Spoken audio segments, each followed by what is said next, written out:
Hello student, कैसे हो आप सब। स्वागत है आपका आपके अपने यूट्यूब चैनल स्टडी विद आशु में। तो आज हम देखेंगे नोट्स थ्योरी ऑफ क्लासिफिकेशंस के, जिसमें है essentialism theory, nominalism theory, empiricism theory, cladism theory and evolutionary theory and उसके सारे के ऑब्जेक्शंस।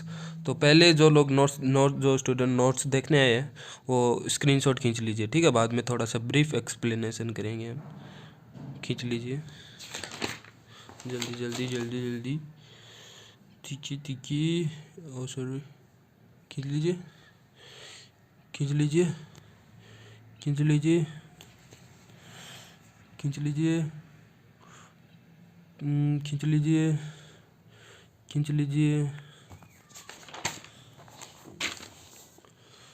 खींच लीजिए खींच लीजिए एंड खींच लीजिए। ये देखो, अपना चार्ज ख़त्म हो गया है मोबाइल का। अभी मोबाइल से रिकॉर्डिंग करनी पड़ती है। आप लोग सपोर्ट करोगे तो सब कुछ हो जाएगा। तो थ्योरी ऑफ एसेंशियलिज्म से शुरू करते हैं। तो थ्योरी ऑफ एसेंशियलिज्म में क्या है कि जो ईच इंडिविजुअल जो टैक्सोन के मेंबर होते हैं, स्पीसीज़ होते हैं, वो अपने इंडिविजुअल एसेंशियल जो नेचर होता है उसको परफॉर्म करते हैं, ठीक है। मतलब कुछ न कुछ उनका स्पेसिफिक करेक्टर होता है या एसेंशियलिज्म कुछ होता है उनका नेचर, वो उनको परफॉर्म करते हैं। तो इसके ऑब्जेक्शन बहुत सारे हैं। तो इसके ऑब्जेक्शन ये है कि जो इंडिविजुअल स्पीसीज़ होते हैं उसका क्या वो एसेंशियल नेचर है, वो डिटरमाइन करने का कोई भी प्रॉपर्टी नहीं है, मेथड नहीं है, ठीक है। और उसमें नीचे दी हुई प्रैक्टिकल डिफ़िकल्टी देखने को मिलती है। उसमें से क्या है कि कुछ स्पीसीज़ होती है जो पॉलीथेटिक नेचर की होती है, ठीक है। कुछ होती है जैसे ज़्यादा एक से ज़्यादा एसेंशियल नेचर परफॉर्म करती है, या फिर इंडिविजुअल एक स्पीसीज़ के मेंबर है तो एक कोई और ही एसेंशियल नेचर दर्शा रहा है, कुछ और ही, ठीक है। और रुको, और ऐसे भी स्पीसीज़ देखने को मिलती है कि दो अलग अलग स्पीसीज़ है, लेकिन उसका जो एसेंशियल कैरेक्टर है वो सेम दिखा रहे हैं, एक ही जैसा एसेंशियल कैरेक्टर दिखा रहे हैं, ठीक है। इस प्रकार से उसकी बहुत सारे ऑब्जेक्शंस है, ठीक है। और ये भी जो है क्लासिफिकेशन थ्योरी, तो ये भी डिटरमाइन नहीं कर सकती है कि इसका जो डिसेंडर से जो असेंडर तक का रिलेशनशिप है उसको भी ये डिटरमाइन नहीं कर सकती है, क्योंकि इसका जो असेंडर है वो मान लो डिसेंडर के अलग ही है, मान लो एसेंशियल कैरेक्टर, और डिसेंडर में आने के बाद उसके एसेंशियल कैरेक्टर बदल गए हैं, तो उसके रिलेशनशिप को ये नहीं समझा सका है, ठीक है। तो आगे हम दूसरी थ्योरी देख लेते हैं, नॉमिनलिज्म, ठीक है। तो ये बहुत ही इंटरेस्टिंग थ्योरी लगती है मेरे को, बहुत ही मजाक सी थ्योरी लगती है। इसमें क्या होता है कि नॉमिनलिज्म थ्योरी में, इस थ्योरी में अकॉर्डिंग टू दिस थ्योरी जो क्लासेस, ग्रुप्स, स्पीशीज़, जीनस होता है वो ऐसे ही मैन मेड क्रिएशन है, इंसान की ऐसी बनाई हुई है। और ये जो सांप वगैरह, बर्ड्स, वो कुछ स्पीशीज़ होती है उनके बस नाम रख दिए गए हैं मैन के द्वारा, इंसान के द्वारा। बाकी सारे ऑर्गेनिज्म सिमिलर है, ठीक है। तो प्लांट के और एनिमल के क्लासिफिकेशन सिमिलर होने चाहिए इस थ्योरी के अकॉर्डिंग। ओनली मैन मेड है ये सब क्लासेस सब तो इसके तो ऑब्जेक्शन होने ही चाहिए, ठीक है। तो इसके भी ऑब्जेक्शन है। तो पहला ही इसका ऑब्जेक्शन है कि ये डिफ्रेंशिएट नहीं करता है लिविंग ऑर्गेनिज्म और इन यानी कि नॉन लिविंग ऑर्गेनिज्म के क्लासीफाइंग को डिफ्रेंशिएट नहीं करता है। दूसरा देख लेते हैं। तो इस थ्योरी में भी ये डिटरमाइन नहीं होता है कि ये किस प्रकार से अपने डिसेंडर से रिलेशन दिखाता है, ठीक है। तो नेक्स्ट आती है थ्योरी ऑफ एम्पिरिसिज्म। ये बहुत ही अच्छी थ्योरी लगती है यार मेरे को तो, क्योंकि according to this theory classification theory की ज़रूरत ही नहीं है, ठीक है। जो ऑर्गेनिज्म होते हैं, स्पीसीज़ होते हैं, उनके पहले तो कैरेक्टर, ऑर्गेनिज्म को इकट्ठा करके उनको आइडेंटिफाई करके उनका कैरेक्टर जो भी होता है उनका सारा करेक्टर है वो रिकॉर्ड कर लेते हैं, ठीक है। फिर जैसे क्लासिफिकेशन करना होता है तो उनके कैरेक्टर जो होते हैं उसमें जो ज़्यादा सिमिलरिटी दिखाते हैं तो उसके हिसाब से उनका क्लासिफाई किया जाता है। जैसे कि सबसे ज़्यादा सिमिलरिटी दिखाई जाती है, दोनों एकदम ही एक जैसे होते हैं, एक ही जैसे कैरेक्टर होते हैं, तो वो स्पीसीज़ में आ जाते हैं, ठीक है।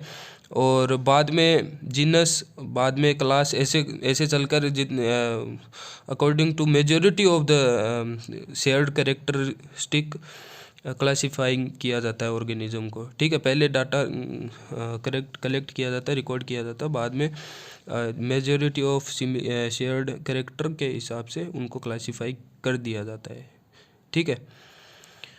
हाँ, इसके भी एक ऑब्जेक्शन है। तो इसका ऑब्जेक्शन ये है कि ये एवोल्यूशन के द्वारा कैसे आगे स्पीसीज नहीं बनी, ये नहीं समझा सकता, एवोल्यूशनरी रिलेशनशिप नहीं समझा सका। आगे है थ्योरी ऑफ क्लेडिज्म। तो क्लेडिज्म थ्योरी के अकॉर्डिंग क्या है कि ऑर्गेनिज्म को क्लासीफाइन किस बेस पे किया जाता है कि उनके डिसेंडर होते हैं उसके बेस पे किया जाता है। तो उनकी जो ब्रांचेज होगी, मतलब आगे किस प्रकार से डिवाइड होगा आगे क्लास, जीनस, स्पीसीज में, तो वो उनके फाइलोजेनिक जैसे ट्री होते हैं उसकी ब्रांच पॉइंट के बेस पे उनका आगे डिसाइड होता है कि ये किस ग्रुप में जाएंगे, ठीक है। तो उसके जैसे कि एक इंडिविजुअल स्पीसीज का उसका जो रिसेंट में ही जो कॉमन एसेंस्टर था, पूर्वज था, रिसेंट में ही जो नया अभी भी था, ठीक है, रिसेंट में ही जो कॉमन एसेंस्टर थे उसमें कैरेक्टरिस्टिक जो है बहुत ही ज़्यादा सिमिलर होंगे, ठीक है। उसके बेस पर उनका क्लासिफिकेशन हो जाएगा। तो वो दोनों मान लो एक स्पीसीज में है, तो ठीक है, आगे जाके वो ब्रांच पॉइंट में डिवाइड हो रहे हैं। तो जैसे ज़्यादा पुराने होते जाएंगे डिसेंडर, वो वैसे उतने ही ज़्यादा उनमें जो है शेयर कैरेक्टर वो डिक्रीज होने लग जाएंगे, ठीक है, जीन फ्लो डिक्रीज होने लग जाएंगे। उसी बेस पे उनका भी क्लासिफिकेशन ऐसे अलग अलग होने लग जाएगा, ठीक है। जीनस, क्लास, फिर फाइलम, ठीक है, इस प्रकार से जीनस, फैमिली, क्लास, फाइलम, ऐसे प्रकार से, ठीक है। अब इसका भी ऑब्जेक्शन है एक, ठीक है, थोड़ा बहुत ऑब्जेक्शन है, इसका भी देख लेते हैं। तो क्लेडिज्म थ्योरी है वो रिलेशनशिप जो टर्म होती है उसको रिकॉग्नाइज करने में फेल होगी, जिसमें क्या होता है कि एक तो जैसे कि जेनेटिक रिलेशनशिप, जीनियोलॉजिकल रिलेशनशिप, इसका हम समझेंगे एक एग्जांपल लेके। जैसे कि इसमें एक एग्जांपल दे रखा है कि जैसे कि क्रोकोडाइल है, ठीक है, नियरेस्ट टू बर्ड, ठीक है, क्योंकि बोथ मतलब क्रोकोडाइल और बर्ड दोनों किसके डिसेंडर हैं, स्यूडोसूचियंस होते हैं। उनके जो ये पूर्वज है स्यूडोसूचियन, ये इनके दोनों के, बोथ के यानी बर्ड के और क्रोकोडाइल के दोनों के पूर्वज है ये स्यूडोसूचियन। इनके पूर्वज एक ही है, लेकिन इसमें सिमिलरिटी है क्या? नहीं है ना। क्रोकोडाइल और बर्ड में सिमिलरिटी नहीं है, लेकिन जो क्रोकोडाइल रेप्टाइल्स है उसके साथ अलग रेप्टाइल्स के साथ अलग रेप्टाइल्स की जो स्पीसीज है उसमें सिमिलरिटी होती है, लेकिन बर्ड के साथ बिल्कुल भी सिमिलरिटी नहीं है, ठीक है। तो इस बात को क्लेडिज्म थ्योरी नहीं समझा पाई, ठीक है, इसके बीच के जो रिलेशनशिप के, ठीक है। तो अब नेक्स्ट लास्ट थ्योरी है एवोल्यूशनरी थ्योरी ऑफ क्लासिफिकेशन। जल्दी से पढ़कर फ़ोन को चार्ज लगाना होगा, चार्ज ख़त्म हो चुका है, बिल्कुल भी नहीं है, ठीक है। तो इस एवोल्यूशनरी थ्योरी ऑफ क्लासिफिकेशन के अकॉर्डिंग जो डिफरेंट ग्रुप के जो स्पीसीज है जैसे कि बर्ड, बैट, बीटल है, जो कि नेचर में फ्रीली घूमते रहते हैं, इनमें ये सारे उड़ते ही हैं, ठीक है। उनमें एक कॉमन है ना कैरेक्टर, उड़ते हैं, इनमें पंख है, तो ठीक है, ये थोड़ा अपने डिसेंडर जो एक डिसेंडर को शो करते हैं। तो डार्विन ने क्लासिफिकेशन की थ्योरी को पूरा चेंज कर दिया on the basis of nearness descender के अकॉर्डिंग बेस इवोल्यूशन के बेस पे, ठीक है। तो अब जो टेक्सोनोमिस्ट है वो पहले तो कैरेक्टर के अकॉर्डिंग उनको टेक्सा बनाते थे, लेकिन अब taxonomist no longer make taxa but discover group made by evolution के द्वारा जो ग्रुप है उनको डिस्कवर करने लगे, ठीक है। Now he classify organism and not character. Classifying character के को नहीं करते, ऑर्गेनिज्म को करते हैं, ठीक है, करेक्टर को देख के नहीं।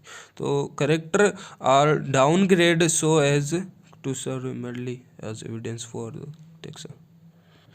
तो अकॉर्डिंग टू दिस थ्योरी इसमें यह भी है कि जो लोअर टेक्सा होते हैं, नीचे नीचे जैसे कि नीचे नीचे स्पीसीज आती है जिन्हें आते हो, वो जैसे कि स्पीसीज है लोअर टेक्सा में क्या होता है कि रिप्रोडक्टिवली कम्युनिटी के सेपरेशन के आधार पर बेस पर जो लोअर टेक्सा होते हैं आइसोलेशन मैकेनिज्म के द्वारा इनकोड होते हैं, ठीक है। जैसे कि अगर इंटरब्रीड अगर होते हैं तो वो स्पीसीज होते हैं, ठीक है, उस बेस पे उनको क्लासीफाई करते हैं, ठीक है। और एडिटिव रेडिएशन और सब बीच में, जैसे इसमें लिख रखा है other biological phenomena concern with evolutionary process are responsible for gap between species and group of species. तो सारा कुछ ध्यान में रखकर इन्होंने ये थ्योरी बनाई थी। इसकी कोई ऑब्जेक्शन नहीं है, सबसे अच्छी यही थ्योरी है, ठीक है। तो आज की वीडियो में इतना ही था, कोई कन्फ्यूज़न हो तो कमेंट में बताना, ठीक है। और पिछली वाली वीडियो भी सारी देख लेना, और पिछली वाली वीडियो के तो सारे के नोट्स मैंने डिस्क्रिप्शन में भी डाले हैं, तो शायद इसका भी डिस्क्रिप्शन में मैं डाल दूंगा, ठीक है। तो डिस्क्रिप्शन देख लिया करो। तो इतना ही था इस वाली वीडियो में। सब्सक्राइब कर देना चैनल को, लाइक कर देना, वीडियो को पसंद आई तो शेयर कर देना अगर आपके दोस्त भी इसी के नोट्स ढूंढ रहे हैं तो, ठीक है। Bye bye.